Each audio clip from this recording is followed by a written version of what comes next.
Before we get into this story, if you're new here, welcome to Ivory Secrets. Hit that subscribe button so you never miss a story. And drop a comment below. Tell us what city you're watching from. We love seeing you from all across Canada and beyond. Now, let's get into it. She walked into the room like she owned it.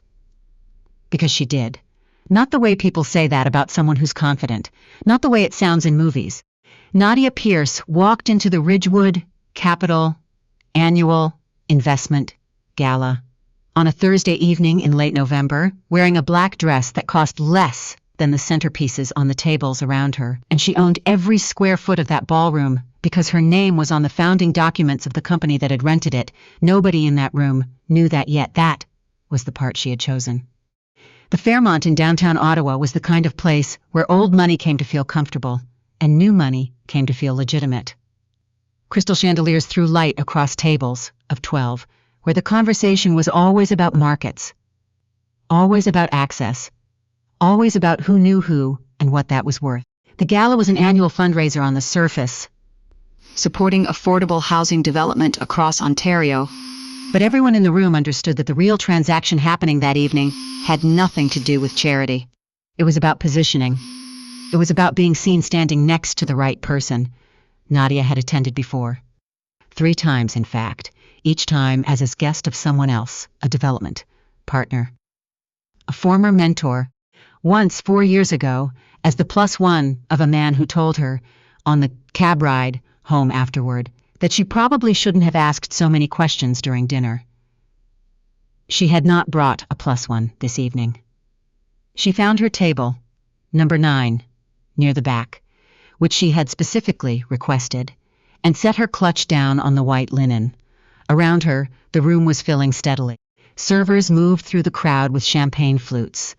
A string quartet played something she couldn't quite name from somewhere near the far windows. She accepted a glass of water from a passing tray and looked out across the room, taking a slow, quiet inventory of who was there. That was when she saw Harrison Croft.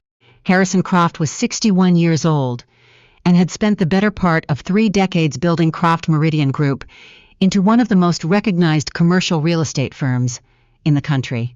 He was, by every external measure, the kind of man who did not need to prove himself in a room because every room he entered had already been briefed on who he was. He wore his reputation the way he wore his suits, deliberately, expensively, without apparent effort. His laugh carried. His handshake was known to be the opening move in a negotiation. Nadia had read everything written about him. She had also, in the past fortnight, watched him attempt to acquire 3 separate development sites in the Ottawa-Gatineau corridor that she had quietly bought first. He hadn't known it was her. He still didn't.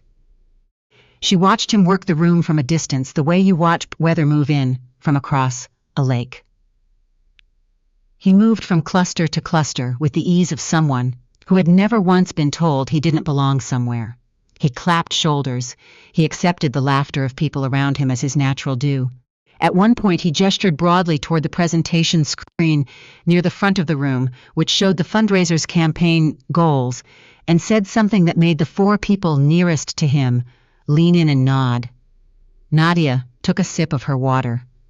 She had promised herself she would not approach him tonight. That wasn't why she was here.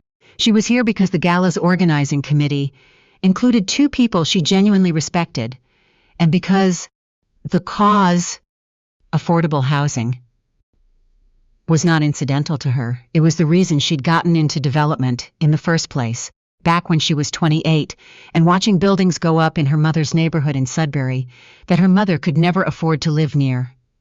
She was not here to make a move on Harrison Croft. That was what she told herself. She was halfway through the first course, a butternut squash soup she was genuinely enjoying, when she heard his voice directly behind her. Table 9. A pause. They really do put everyone back here, don't they? It wasn't directed at her. He was saying it to the man beside him, someone she recognized as a senior partner at a mid-size brokerage firm. They had apparently been seated at the adjacent table, which she hadn't noticed was Harrison's. The view's not bad, his companion said diplomatically. No, the view is the same as every other table, Harrison said. It's the table number that's different. He sat down. The server appeared and he waved off the soup without looking at it. Nadia did not turn around. She finished her soup. The formal program began after the main course, a series of presentations by community housing advocates, a short film, remarks from two of the evening's major donors. Nadia listened carefully to all of it. She had pledged $200,000 her name to the campaign that year and had done so without attaching her name to the press release because she didn't need to. The organization knew. That was enough.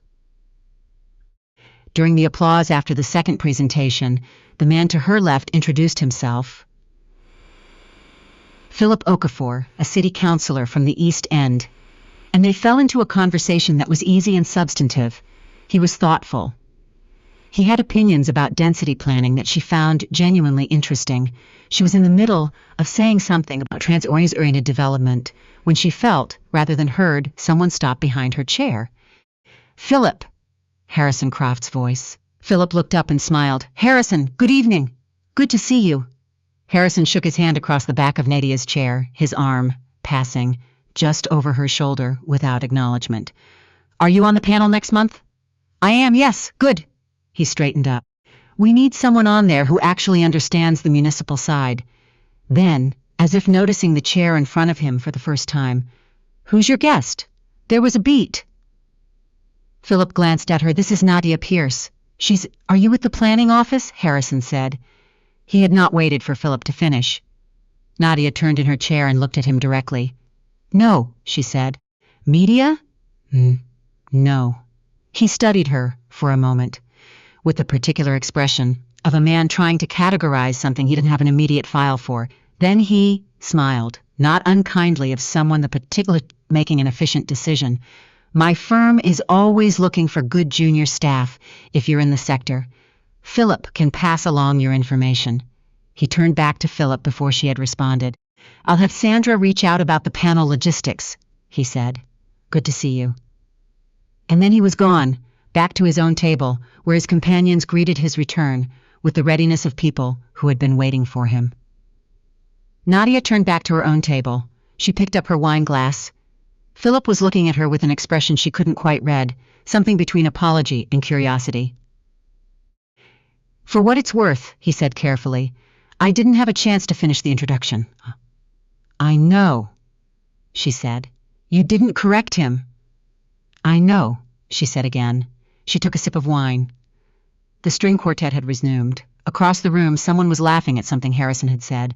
Nadia set down her glass and looked toward the front of the room, where the campaign goal number was still displayed on the screen. $2.3 million. She thought about the letter she had signed 3 weeks ago in a boardroom on the 41st floor of a building in Toronto's financial district, with 6 people around the table and a document that ran to 94 pages. She thought about the number at the bottom of that document, $1.8 billion. She thought about the 3 development sites in the Ottawa-Gatineau corridor that Harrison Croft had tried and failed to acquire in the past 14 months. She took another sip of wine. "Tell me more about the transit proposal," she said to Philip. "The one near the Tremblay station." Philip blinked, recalibrated, and began talking. She listened. That was the thing about Nadia Pearce that people who underestimated her consistently missed. She was, at her core, a listener. She had built everything she had: the firm, the portfolio, the reputation that existed in rooms she wasn't in, by listening more carefully than anyone else and speaking only when what she had to say could not be improved by silence. She had grown up in Sudbury's South End, where money was a recurring source of anxiety rather than a resource.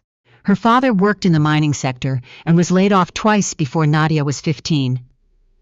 Her mother cleaned houses 3 days a week and took in alterations on the side. There was never a moment in her childhood when financial precarity felt abstract or distant. It was the wallpaper of her early life. She was not bitter about it. That was something people sometimes struggled to understand. She wasn't running from poverty. She was running towards something she had seen clearly from a young age as both necessary and possible. At 17, she had taken a part-time job at a property management company, photocopying lease agreements and answering phones after school, and she had spent those hours reading every document that crossed her desk. At 20, she was at Carleton on a partial scholarship, studying urban planning. At 25, she had her first development deal, a 9-unit conversion in Gatineau that she had financed through a combination of a small investor, a government grant, and a line of credit she had negotiated with a community credit union by presenting a business plan that the loan officer later told her was the most thorough proposal he had in 11 years. She had not mentioned any of this to Harrison Croft. There was no reason to. The gala wound down around 10 o'clock. The auction raised a respectable amount. Several people exchanged cards. The room began to thin. Nadia said goodbye to Philip and told her to call his office about the transit study.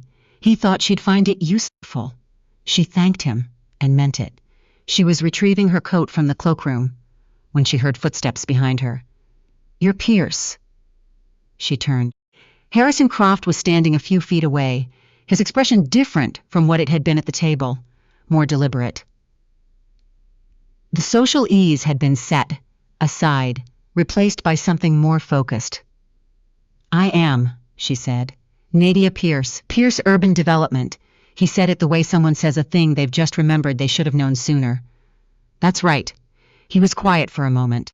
She could see him recalculating the 3 development sites, the land she had purchased, the way the Ottawa market had shifted in ways his firm had not anticipated. She watched him arrive at the conclusions in approximately the order she expected him to. "You were at table 9, he said. "Yes, you requested that table." "I did." Another pause. "Why?" She slipped her coat on. "Because I like to see the whole room." She picked up her clutch. He hadn't moved. "The Tamarack site," he said. It wasn't a question. He meant the land parcel in Canada that Croft Meridian had submitted an offer on in March, 14 months ago. The offer that had come back declined because the seller had already accepted another buyer. "What about it?" she said. "That was you, yes. And the Nepean Corridor parcel, so yes." He looked at her for a long moment. She met his gaze without difficulty. She had been in rooms with men who looked at her that way, like a problem they had just identified as Clint initially initialized. She had learned somewhere in her late 20s that the discomfort was always theirs, not hers. "My firm submitted competitive offers on all 3 of those sites," he said. "I know. I saw the competing bids." Something shifted in his expression. "How?" "The sellers informed me," she said simply. "They called." Because they had been working with me longer, she said it without emphasis, without satisfaction. Just the fact. He was quiet.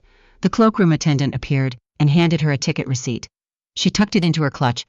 "I think," Harrison said slowly, "that we may have gotten off to a poor start this evening."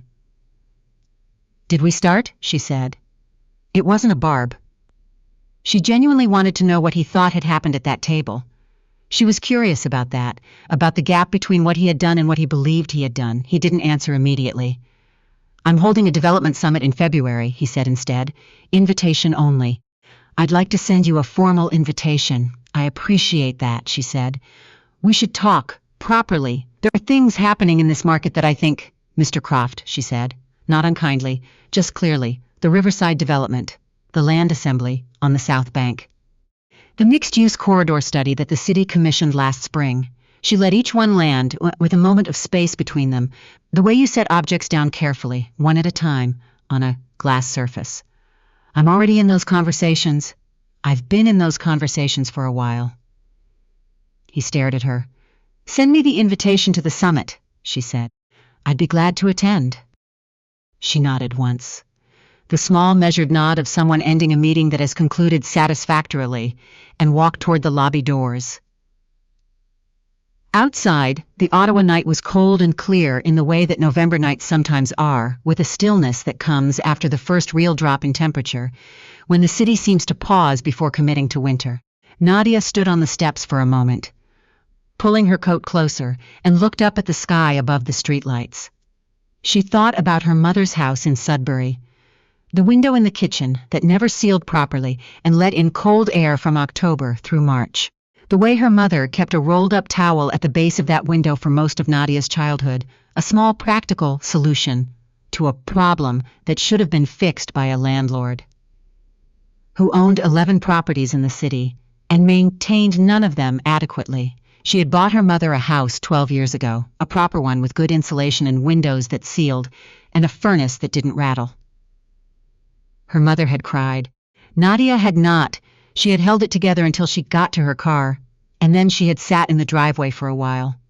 She thought about that now, in the cold outside the Fairmont, and felt something that wasn't quite pride and wasn't quite grief, but lived somewhere in the space between. Her phone buzzed, a message from her CO, Marcus, who was in Toronto. Conference call is confirmed for 7 a.m. tomorrow. Toronto, Vancouver, and the New York office. Sign-off meeting for the Riverside documents. She typed back, "I'll be on." A car had pulled up, her driver waiting. She walked down the steps. The announcement came 6 weeks later. It was a Tuesday morning in early January, and Nadia was in her Ottawa office, a space on the 4th floor of a building she owned on Sparks Street, intentionally understated.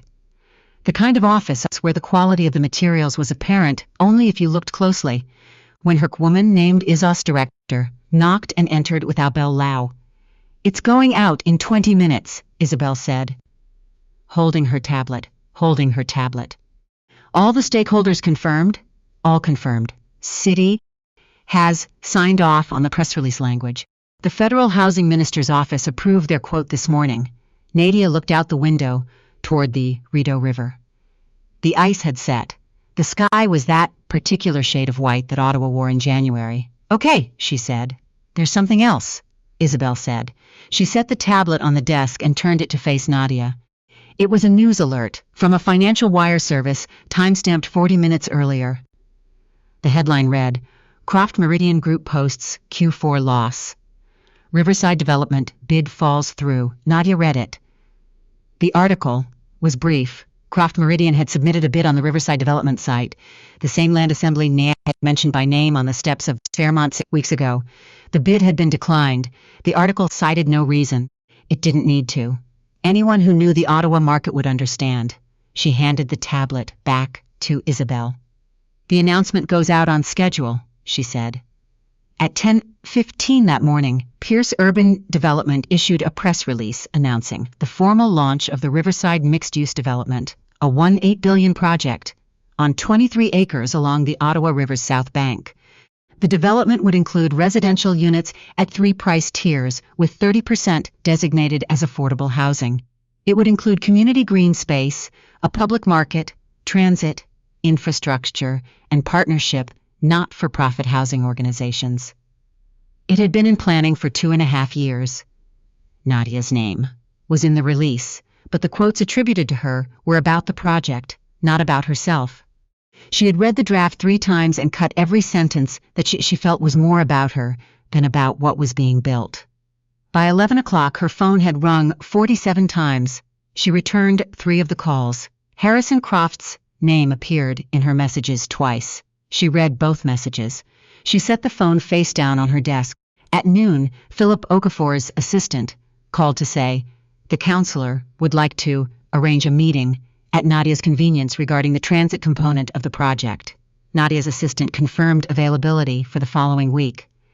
At 2 in the afternoon, a hand-delivered envelope arrived at the front desk of the Spark Street office. Nadia's assistant brought it up without comment. Inside was a notacard on Croft Meridian letterhead, handwritten. "Miss Pearce, congratulations on the announcement. I would welcome the opportunity to discuss areas of potential collaboration at your convenience. H. Croft." She read it once. She set it on the corner of her desk. She thought about a Thursday evening in late November, when she had sat at table 9 in the Fairmont ballroom, and a man had leaned over her shoulder to greet the person beside her, and had asked her, without particular cruelty, but also without particular thought, whether she was with the planning office, whether she was looking for junior positions. She didn't think about it with anger. That was the thing. She had moved so far past the version of herself who would have needed to feel anger about something like that, who would have needed the moment to mean something about her value or her standing. She felt, instead, a kind of quiet clarity. The kind that comes from spending years building something real and understanding with increasing certainty that real things don't require the recognition of the people who initially failed to see them. Her phone buzzed again.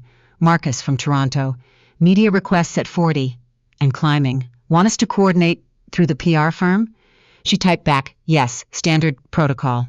I'm available for 3 interviews max. Prioritize the housing and community press. Over the financial wire. Outside her window, the Rideau River lay white and still under the January sky. Somewhere in the city, 23 acres of land along the south bank were sitting quiet in the cold, waiting for what came next.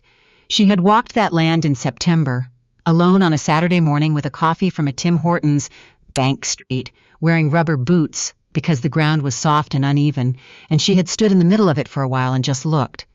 She had thought about the towel at the base of her mother's kitchen window. She had thought about what a city owes its people and what it sometimes takes to make that debt real. She picked up her pen and pulled the note toward her. She thought for a moment. Then she wrote back, in the space below his name, "Thank you. My assistant will be in touch to arrange a meeting in February, N. Pearce." She sealed it in a return envelope, handed it to her assistant, and went back to work. That evening, walking to her car through the cold dark of the Spark Street parking garage, she called her mother.